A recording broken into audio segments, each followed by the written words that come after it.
Assalamualaikum warahmatullahi wabarakatuh.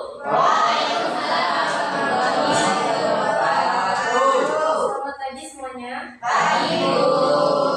Sebelum memulai pelajaran kita pada pagi hari ini, ada baiknya kita berdoa terlebih dahulu. Ketua kelasnya siapa di sini? Sultan. Oke, Sultan, silakan pimpin doanya ya. Baik Bu, baiklah kawan, sebelum kita mulai pada pagi hari ini, kita berdoa mulai.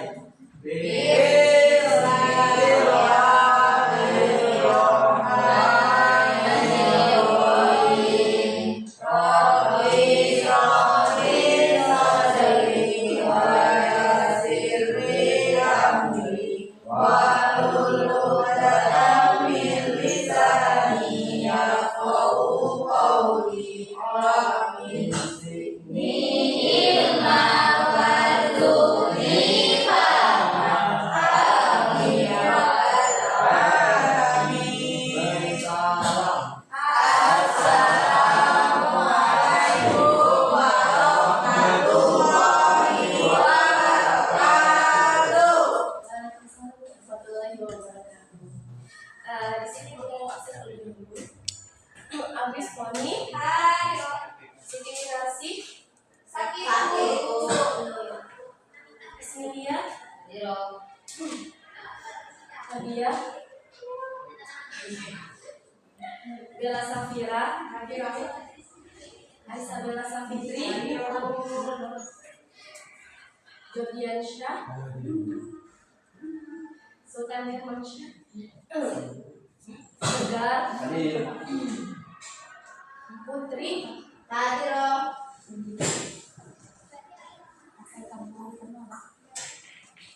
Nurul Fahma, Anjata Wardiani, Ihda Raihana. Oke, jadi yang nggak masuk cuman di kelas 1 ya. Oke, sebelum itu Ibu mau minta kalian buat membentuk sebuah kelompok terdiri dari 3 kelompok. Satu kelompok itu 4 orang murid. Bisa? Untuk anggota kelompoknya terserah kalian sendiri yang menentukan. Dimulai dari sekarang. Kami tinjau. Mana kalau kelompok itu satu lagi? Dan melingkar ya. Kelompok 4 orang. Kami 3 orang. 3 orang, satu kelompok 4 orang.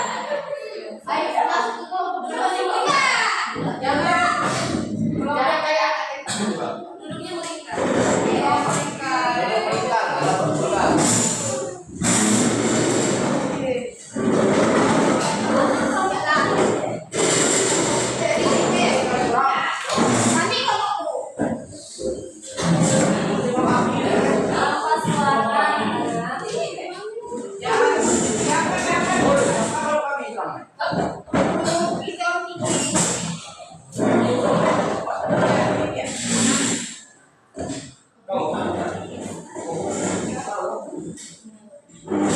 Ini kelompok pertama, kelompok kedua, kelompok ketiga.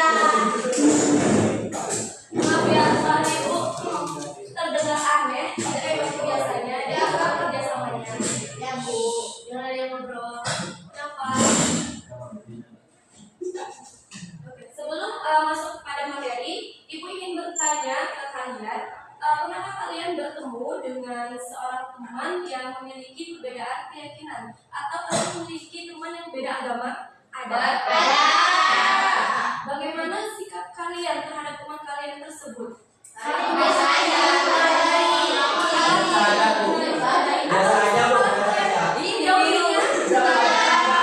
Biasa aja Bu. Biasa aja.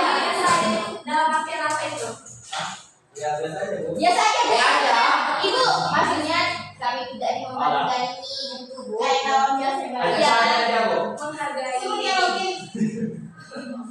Jangan. Akan saya ajar biar ngaji. Oke, hari ini kita akan belajar.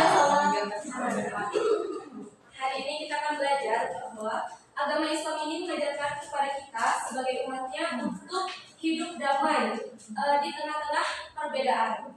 Ini yang disebut dengan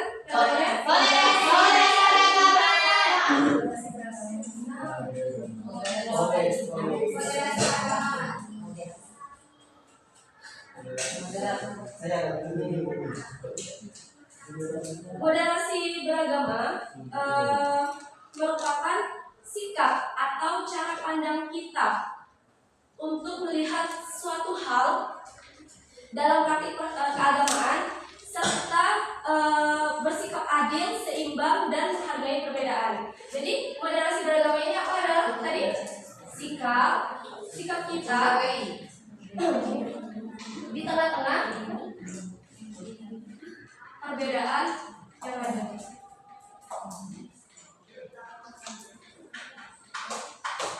Kita tetap menjalankan ajaran agama yang kita anut dengan adil serta seimbang, dan kita juga menghormati teman kita yang memiliki keyakinan yang berbeda. Kita tidak boleh memperolokkannya, kita tidak boleh mengejeknya, kita tidak boleh merasa bahwa agama kita itu merupakan agama yang paling baik. Karena Islam itu mengajarkan adanya apa? Toleransi. Benar. Kalian ada membawa HP? Ada. Silahkan kalian buka Quran surah Al-Baqarah ayat 143. Mana? Satu kelompok satu handphone juga tidak apa-apa. Ayat berapa Bu? Al-Baqarah ayat 143. 143. Ya.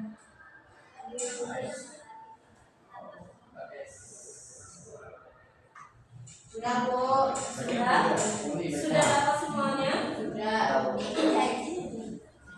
Ada yang ingin membantu Ibu untuk membacakan ayatnya? Oke, terus Bu, jadi saudara yang membacakan.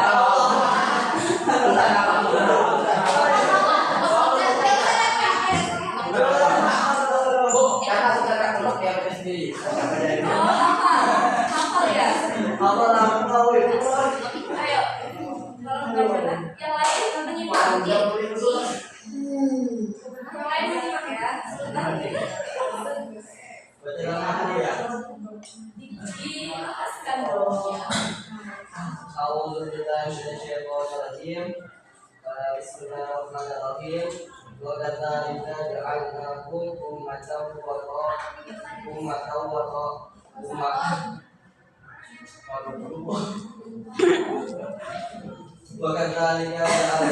ummatan wasatan litakunu syuhada 'alan nasi wa yakuna rasulu 'alaikum syahidan. Wa ma ja'alna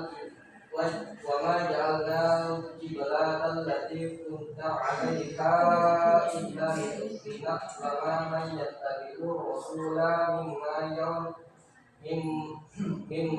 mimman yanqalibu 'ala aqibai.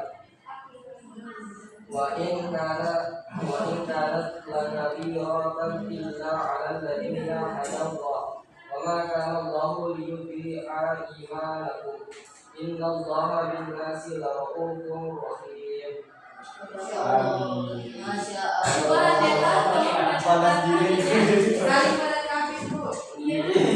Artinya.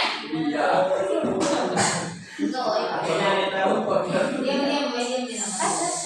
Dan demikian pula kami telah menjadikan kamu umat Islam, umat pertengahan, agar kamu menjadi saksi atas perbuatan manusia dan agar Rasulullah atau Muhammad menjadi saksi atas perbuatan kamu.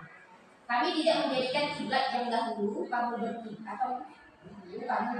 kepadanya, melainkan agar kami mengetahui siapa yang mengikuti mengikuti Rasul dan siapa yang berbalik ke belakang.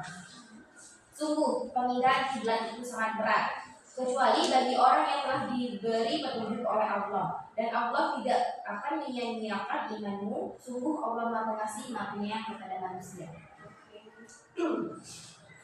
Di dalam Quran surat Al-Baqarah ayat 143, yang perlu kita garis bawahi ialah mengenai moderasi beragama adalah umatan wasatan.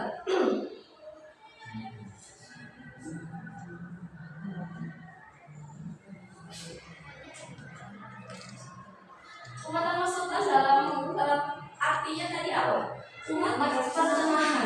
Maksudnya ialah umat Islam merupakan umatan wasatan, umat yang berada di tengah-tengah, umat yang bersifat adil, umat yang bersifat seimbang dan tidak berpihak pada orang lain.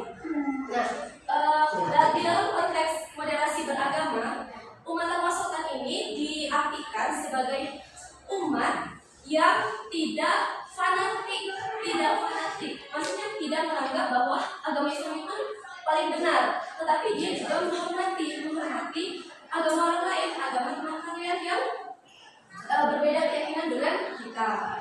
Nah, di dalam ayat tersebut juga Allah SWT memutuskan manusia menjadi utusan atas saksi atau perbuatannya. Dan agar Rasul Nabi Muhammad menjadi saksi atas perbuatan kamu. Maksudnya ialah saksi atas perbuatan manusia atau saksi atas perbuatan kamu. Berarti umat Islam menjadi role model untuk menjadi panutan di dalam sebuah masyarakat, di dalam sebuah kemasyarakatan. Kita harus menjadi role model dalam hal kebaikan, mulai dari kejujuran, toleransi, perdamaian, saling cinta kasih, dan lain sebagainya. Dan Rasul atau Nabi Muhammad ini akan menjadi saksi bahwa apa yang kita lakukan itu ialah benar. Jadi meskipun kita menjadi role model bagi umat manusia, kita juga harus menjadikan Nabi Muhammad itu sebagai role model kita dalam kehidupan kita. Bagaimana cara kita bersikap, bagaimana cara kita berpikir, dan bagaimana cara kita bertindak.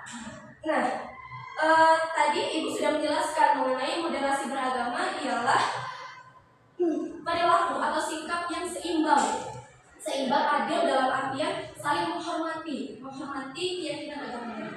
Kalian coba sebutkan contoh sikap moderasi beragama di dalam kehidupan sehari-hari. Ada yang bisa? Saya, Bu. Anda apa? Seperti tapi minum maka, Bu. Iya. Saya kan punya keluarga nih, keluarga Ibu tinggal di sini itu maksudnya ada tempat tinggal orang Cina gitu. Nah, waktu keluarga saya itu meninggal, tahun itu datang itu, Bu. Saya juga Orang Cina juga. iya. Terus waktu juga kami saling nanya gitu. Nah, itu merupakan salah satu perilaku yang dapat kita berikan untuk menjadi sikap model tadi. Kita harus saling menghormati dan menghargai keyakinan agama orang lain. Nah, lalu bagaimana cara Islam melihat moderasi beragama ini? Apa saja sih nilai-nilai moderasi beragama yang terdapat di dalam ajaran agama Islam? Nilai-nilai moderasi beragama.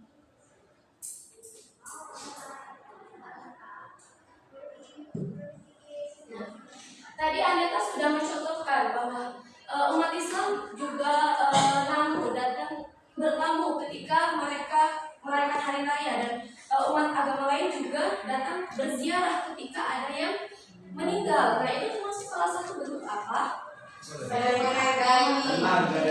Menghargai. Nah, menghargai itu termasuk ke dalam sikap apa?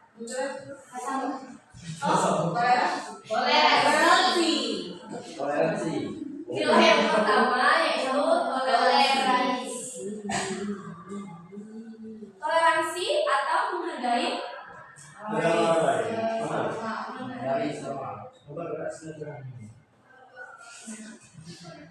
Toleransi di sini bukan berarti menghargai agama orang lain saja, tetapi toleransi di sini juga harus menghargai suku.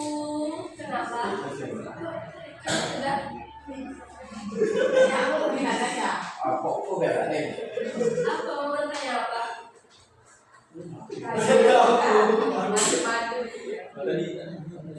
Pak atau mau menyimpulkan ya? Oh, tidak bisa. Pada mau maju? Boleh? Tolong didengar ya. Tadi sampai mana?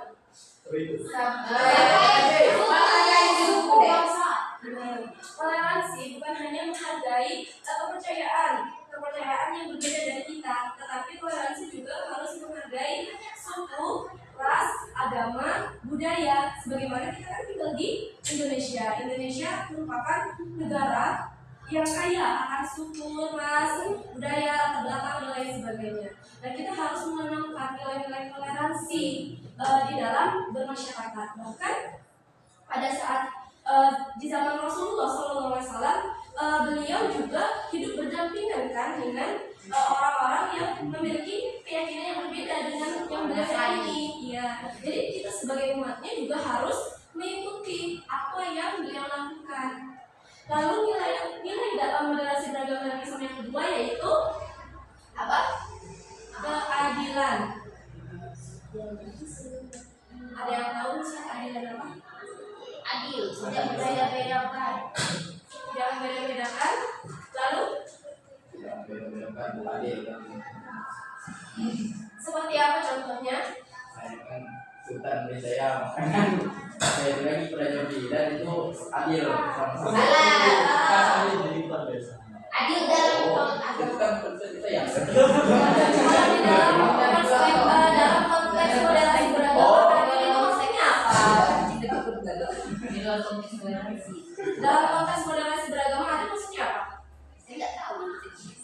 Benar tadi, tidak membeda-bedakan atau sama. Harus misalkan ibu mempunyai 2 porsi piring.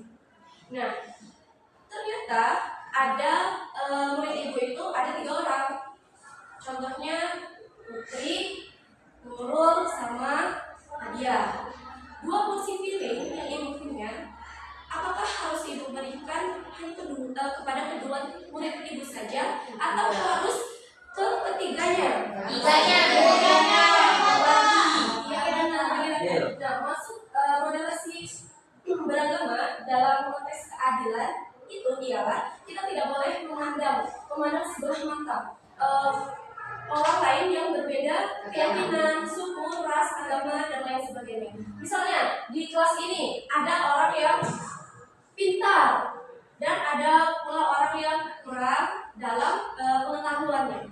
Ternyata saya sebagai guru itu membedakan. Oh, saya hanya ingin mengajarkan yang pintar saja, yang kurang itu saya tinggalkan karena saya juga tidak ada pengaruhnya terhadap saya. Nah, itu tidak boleh. Harus adil. Lalu nilai yang ketiga yaitu keseimbangan. Masuk keseimbangan di sini ada yang tahu? Ada yang tahu keseimbangan? Seimbang. Apa, Rabia? Menurut pandangan saya ya, misalkan kita sebagai umat muslim kita sedang mengajar di kelas, namun di kelas itu tidak semuanya orang muslim, ada yang non muslim dan muslim. Nah, sebagai guru kita harus seimbang dalam memberikan ilmu kepada orang yang muslim dan orang non muslim, jangan cuma kepada orang muslim karena sama-sama agamanya. Jadi harus seimbang ilmunya yang Tidak salah. Tidak salah, tapi itu lebih menunjuk pada contoh keadilan. Iya, keadilan. Nah, keseimbangan dalam konteks ini ialah kita sebagai umat muslim atau umat Islam harus seimbang dalam menjalani kehidupan. Karena apa? Karena agama kita, ajaran Islam itu mengajarkan kepada kita sebagai umatnya untuk seimbang dalam berkehidupan. Contohnya seperti seimbang antara hal dunia dengan hal akhirat, antara bekerja dengan beribadah, di dalam suatu interaksi. Nah, kita tidak boleh terlalu tekun terhadap bekerja dunia saja. Itu tidak boleh. Harus dibarengi dengan akhirat, karena di agama kita, agama Islam kita meyakini adanya kehidupan setelah mati. Setelah mati, setelah kematian, bukan hanya dunia saja. Kita boleh mengambil semua isi dunia, kita boleh ambil. Tapi kita harus dibarengi yang namanya bekal untuk akhirat. Karena yang menolong kita di akhirat itu bukan dunia kita, tapi amal. Benar. Yang nilai yang keempat adalah anti kekerasan. Ada yang Tahu. Saya Bu. Iya, ada Pak. Ada kesimpulan sekali Iya. apa Ibu, dalam moderasi beragama kan? Misalnya ada teman kita, misalkan ada umat yang beragama sedang melaksanakan ibadah mereka, sebenarnya itu jangan sampai kayak terjadinya penyerang kayak gitu Bu, yang pernah terjadi di dahulu gitu Bu, yang mengganggu seorang itu saat sedang beribadah, itu kan masuk dalam anti kekerasan juga.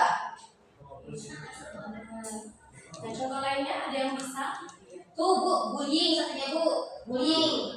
benar. Biasanya anak SD itu Bu, tidak saling toleransi. Itu jadi dalam teman ya. Beda nantinya, nanti kan bullying itu tidak harus dalam tindakan juga tidak sampai juga. Misalnya, oh kamu ini Kristen, nanti pasti kamu masuk neraka, masuk nggak masuk surga. Contoh lainnya ada yang bisa. Ini sebelah sini ya yang rame. Coba yang sebelah sini. Tadi kami sudah baca Al-Quran. Oh, berarti kamu ya. Berarti Tidak itu kalau itu. Baca Al-Quran asal-asal. Benar ada kan?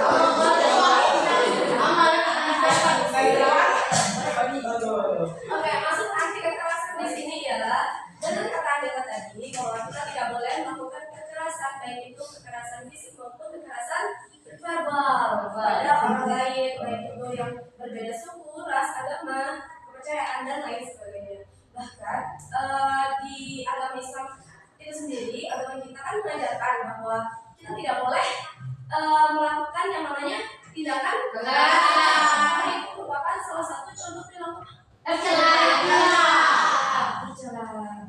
Nah, dalam konteks moderasi beragama, anti kekerasan ini dimaksudkan ialah untuk menghargai. Ada kan biasanya kalian pernah dengar tidak kasus yang adanya suatu oknum melakukan pengeboman di dalam gereja. Iya, teman-teman Bu sekali. Iya, itu sebenarnya tidak diperbolehkan. Kenapa? Ada yang mau menggantikan saya di sini kan? Aja baju keras oh. Tidak apa-apa. Kan kayak dosa berarti ada. Oh iya, tadi saya bilang apa memangnya? Dia ada. Kalau dia bilang ada, oh ada. Kayak sok gitu.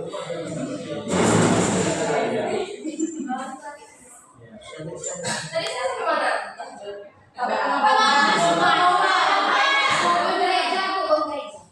Salah satu contoh kasusnya yaitu adanya pengeboman yang terjadi yang dilakukan oleh seorang oknum di Cianjur, yaitu pengeboman gereja.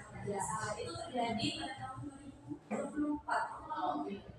Nah, itu sebenarnya kita harus melihat dalam sejarah secara moderasi beragama itu sebenarnya tidak boleh, karena sudah jelas bahwa negara kita itu kan moderasi beragama, yang artinya harus bersikap seimbang, tidak boleh fanatik.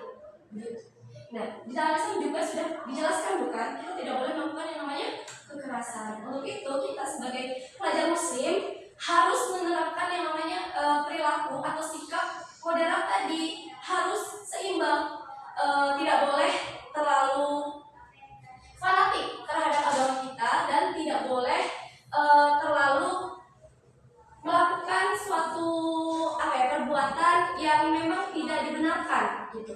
Nah, kita juga harus menghargai, menghormati teman kita yang memiliki perbedaan agama. Nah, sampai sini ada yang ingin bertanya? Tidak. Kalau begitu saya yang bertanya.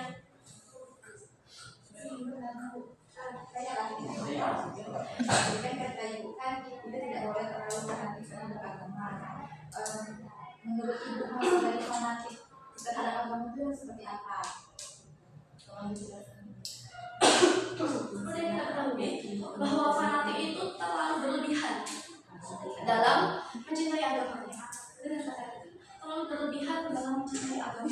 Seperti kita tuh selalu berpikir atau misalkan ada seseorang yang terlalu fanatik terhadap agamanya, dia selalu berpikir bahwa agamanya itu yang paling benar dan agama yang lainnya itu salah di mata dia. Padahal kita di Indonesia itu memiliki banyak sekali bangsa, bahkan agamanya ada berapa? Bisa disebutkan? Saya. Oke, ada lagi.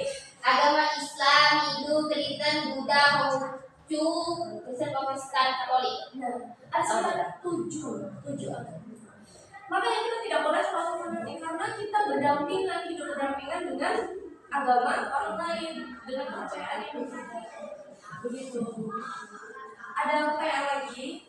Saya Iya.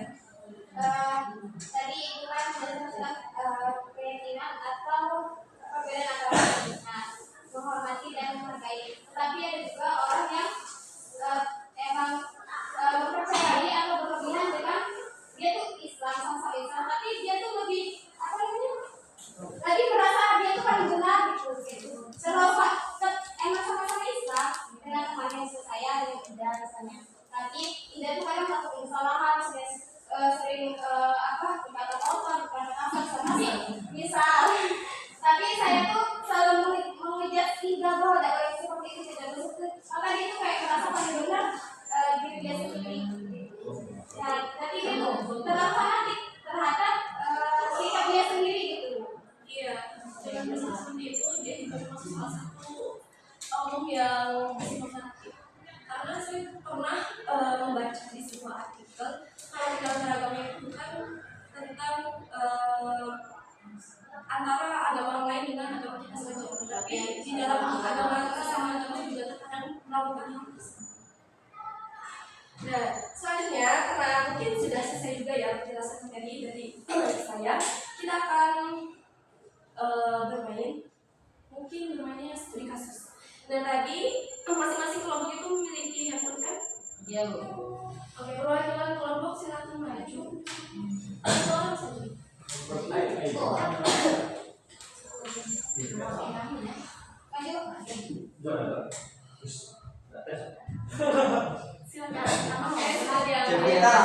Silakan balik ke kelompoknya masing-masing.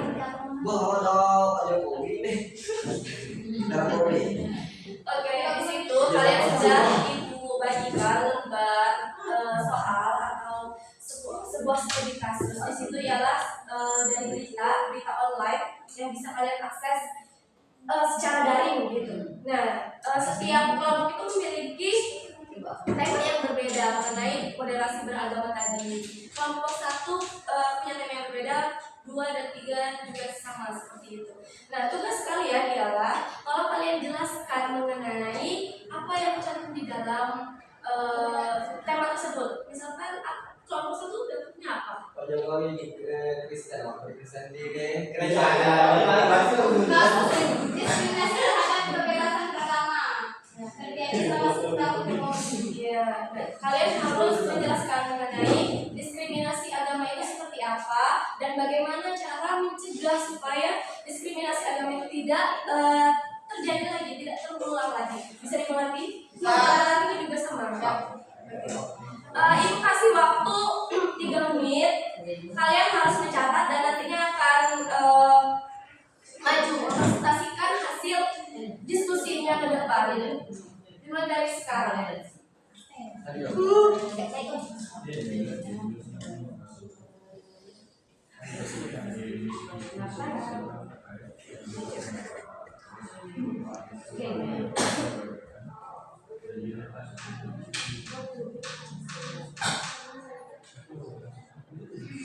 pengertian dari diskriminasi.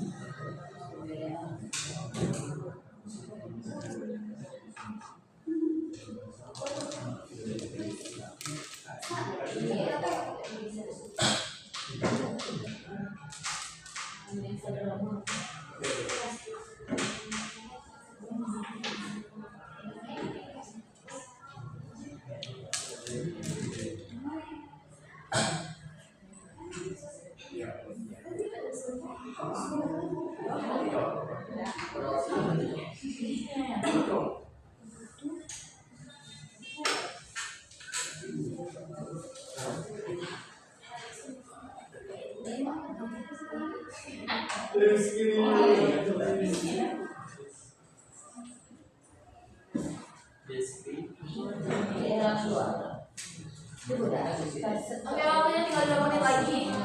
Tinggal 2 menit lagi.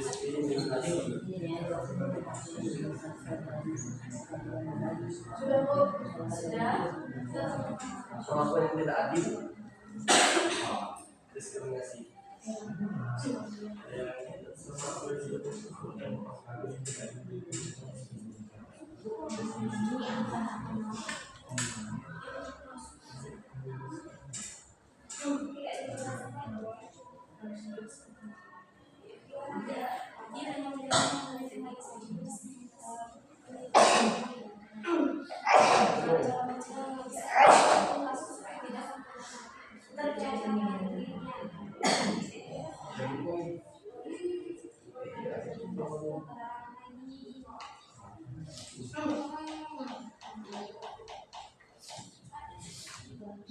Nggak perlu ditulis kan Bu?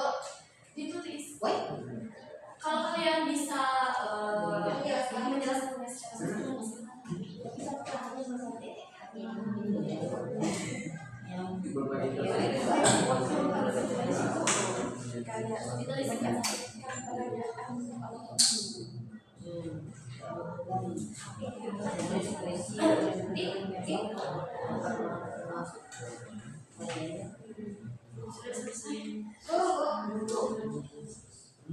Jadi besok ada penjelasan.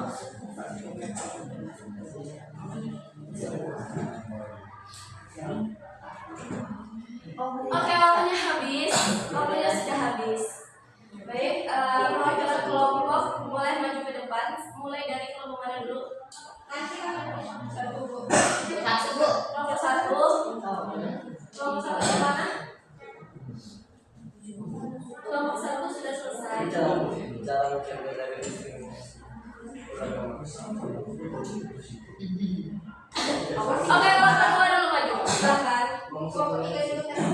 Kelompok 2. Belum siapa Bu? Nanti dilanjutkan nyatatnya. Yang maju silahkan. Tidak masalah. Ayo. Ayo maju. Orang itu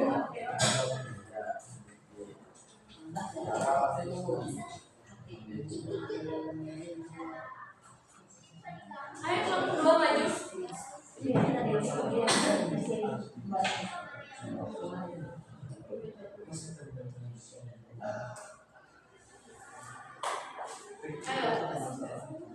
Ayo. Iya, tapi sikat saja. Tapi tetap dilanjutkan tulisnya karena itu kan dikumpul. Yang maju saja. Ayo.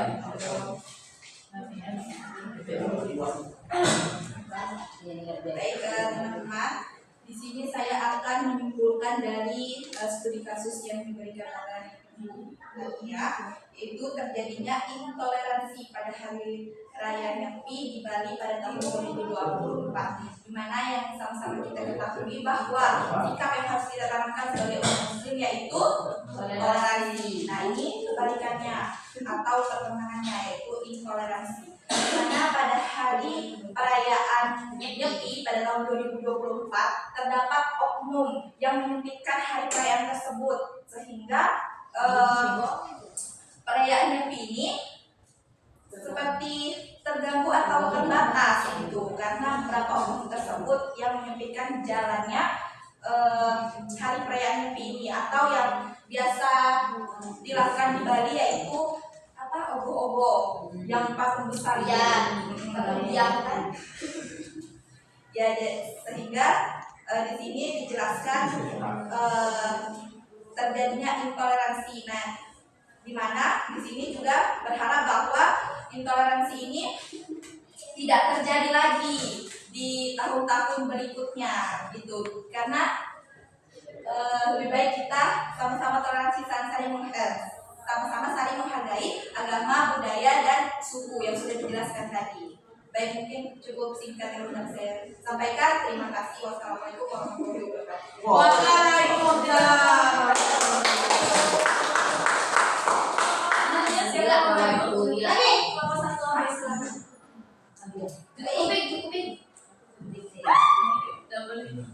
Baik, tadi menjelaskan tentang diskriminasi pada zaman Jokowi. Apa itu diskriminasi? Diskriminasi adalah perlakuan yang tidak adil itu pada zaman tersebut ada 10 tahun. Apa namanya? Yang beda keyakinan itu mau membangun gereja misalnya. Nah, dilarang. Jadi itu yang dinamakan diskriminasi. Nah, perlakuan yang tidak adil atau tidak sama terhadap tidak menghargai seseorang ras, gender, budaya, dan sebagainya. Nah, cara penerapannya yang pertama yaitu ajarkan budaya diskriminasi itu seperti apa. Yang kedua, laporkan kepada pemerintah. Yang ketiga, kita sebagai masyarakat itu harus berani bersuara. Dan yang ketiga, menerapkan pelatihan atau edukasi. Dan yang terakhir, harus ada dukungan atau hukum dari pemerintah atasan. Terima kasih. Oke, beri tepuk tangan kepada kelompok 1.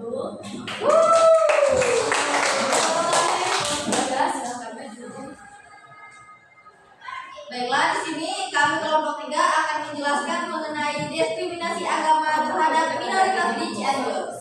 Nah, diskriminasi agama di Cianjur ini menjadi minoritas seperti umat Kristen, Buddha, yang kasusnya sering terjadi meliputi pembangunan rumah ibadah, seperti rumah ibadah orang Kristen itu dilarang dan orang Buddha itu dilarang. Nah, penolakan bantuan kemanusiaan ini terjadi karena perbedaan agama hingga terkena sosial yang menyebabkan ketakutan dan rasa tidak aman bagi kelompok yang minoritas ini. Nah, yang minoritas ini mengalami ketakutan terhadap perilaku diskriminasi oleh agama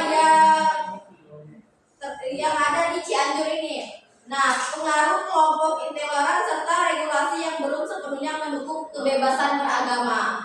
Nah, untuk mengatasi hal ini dibutuhkan edukasi toleransi. Nah, berarti dibutuhkannya penguatan antar agama sehingga saling menghargai antar agama sehingga tidak terjadinya diskriminasi. Nah, penegakan hukumnya itu harus adil. Hukum di Indonesia ini harus ditegakkan dengan seadil-adilnya sehingga apalagi mengenai agama, sehingga agama yang dikucilkan ini tidak merasa didiskriminasikan, serta peran aktif pemerintah terhadap masyarakat sehingga menciptakan agama yang harmonis.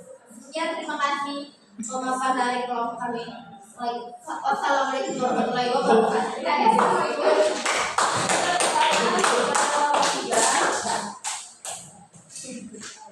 Oke, kita sudah selesai dalam pembelajaran kita pada pagi hari ini. Ada yang bisa menanyakan pembelajaran kita pada pagi hari ini siapa? Tidak ada.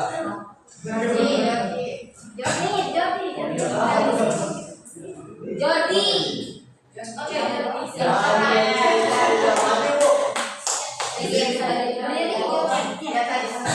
Berdiri, Bu. Iya. Iya.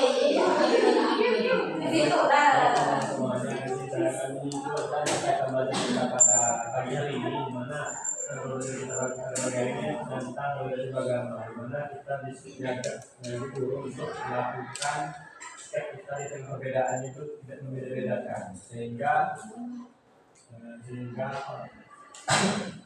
apa yang kita lakukan agama itu tidak bisa membuat kebencian. Dan juga menjelaskan terkait dengan nilai budaya agama itu ada 4, mengenai toleransi, keadilan, keseimbangan, dan anti kekerasan. Ini juga sudah dijelaskan dalam Al-Quran terkait yang disampaikan, sehingga ini adalah perbuatan untuk kita tidak melakukan yang berpaling terkait dengan agama lain. Itu saja yang saya sampaikan. Terima kasih. baik, terima kasih pada Mami. Tadi kalian sudah selesai mencatat? Sudah. Sekarang kumpulkan informasi. Bentar, Bu. Proses. Kelompok berapa ini? Kelompok dua ya? Kelompok dua aku tahu. Kelompok satu. Untuk 3 Nah, sambil menunggu kelompok tiga selesai, Ibu ingin mengingatkan kembali bahwa untuk pertemuan selanjutnya kita mungkin akan berbeda tidak di kelas ini lagi, tapi di luar ruangan, karena kita akan praktik sholat berjamaah. Nah, untuk itu kalian diharapkan membawa mukena ya, Ya Bu. mukena sama sajadah, Ya Bu. dan praktik sholat wajib. Ya 5 sholat wajib tadi, 5 sholat wajib. Terserah kalian mau memilih sholat fardu mana, baik itu maghrib, isya, subuh, zuhur maupun asar. Itu sekalian pengambilan nilai praktek kalian. Kelompok 3 sudah selesai.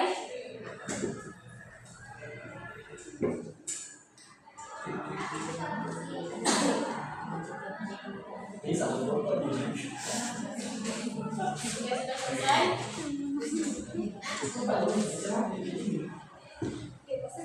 Ngape? Sultan melatih ke sini.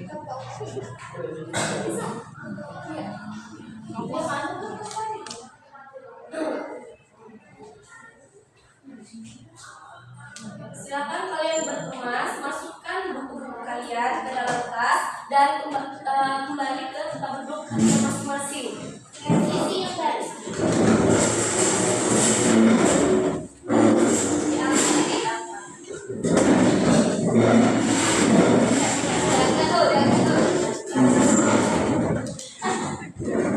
Ketua kelas tolong pimpin doa.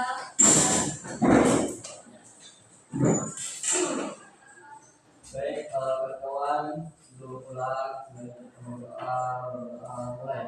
Bismillahirrahmanirrahim. Wal akhirina min sahari rusli. Ilal ladzina amanu wa amilus solihati wa tawasaw bil haqqi wa tawasaw bis sabr. Ya, mungkin itu saja pembelajaran kita pada pagi hari ini. Ibu mohon maaf apabila ada salah kata maupun perbuatan. Silahkan kalian pulang dan hati-hati di jalan. Ibu akhiri, wabillahi taufiq wal hidayah. Wassalamualaikum warahmatullahi wabarakatuh. Waalaikumsalam.